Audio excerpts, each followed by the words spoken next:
Hello everyone, তোমরা সবাই কেমন আছো? আশা করি সবাই খুব ভালো আছো আর আমরা খুব ভালো আছি। তো আজকে বানাবো আমি গাজরের পায়েস। তো গাজরের পায়েস বানানোর জন্য যা যা লাগে আমি সব কিছু নিয়ে নিয়েছি। তো চলুন গাজরের পায়েস বানানো যাক। তো গাজর পায়েস বানানোর জন্য আমি নিয়েছি 1 কিলো গাজর, আর নিয়েছি কিশমিশ, কাঠবাদাম, আর নিয়েছি সাথে কয়েকটা এলাচ নিয়েছি, আর 1 কিলো লিকুইড দুধ নিয়েছি, আর ঘি নিয়েছি সাথে। কড়াই আমি বসিয়ে দিয়েছি। আমি কাঠবাদামটা একটু কুচি কুচি করে একটু কেটে ছোট ছোট করে। এবার ঘি দিয়ে ভালোভাবে সবকিছু ভেজে নিব। এটা একটু লাল লাল করে ভেজে নিতে হবে ঘি দিয়ে।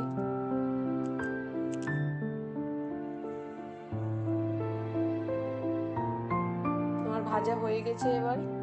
এবার তুলে নিব।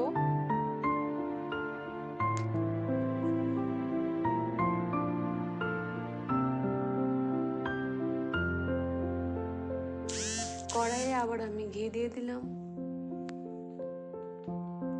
কড়াইটা গরম হওয়া অবধি আমি অপেক্ষা করব।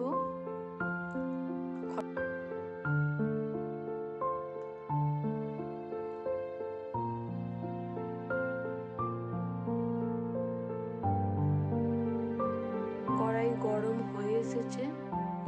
এবার কড়াইয়ে আমি কুচি করা গাজরগুলো দিয়ে দিব।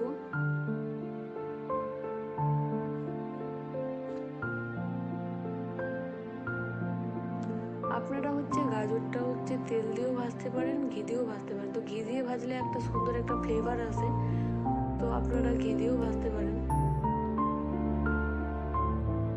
ভালোভাবে এটাকে নেড়ে চেড়ে নিব।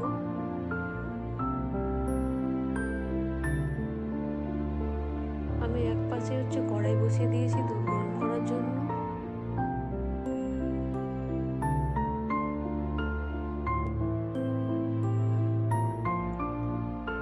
গাজরটা আমার ভাজা হয়ে গেছে, দেখতেই পাচ্ছেন ঝরঝরে হয়ে গেছে গাজরটা।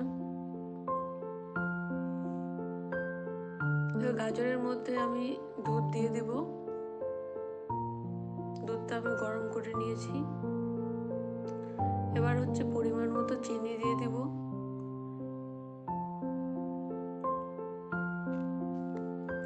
চিনি দিয়ে এবার ভালোভাবে নেড়ে চেড়ে নিব।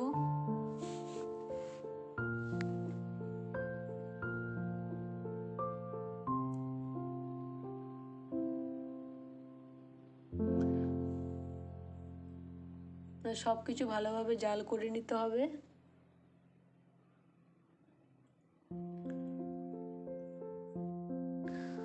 5 মিনিট ধরে আমি গাজরটা ভালোভাবে সিদ্ধ করে নিয়েছি।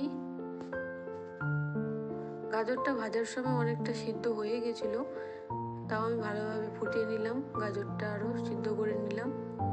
এবার আমি ভেজে রাখা কাঠবাদাম, কিশমিশ সব কিছু আমি দিয়ে দিব।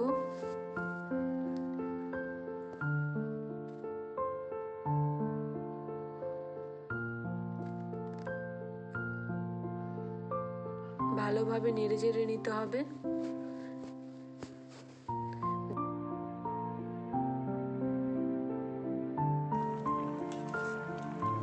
দেখতেই পাচ্ছেন আমার রান্না কমপ্লিট।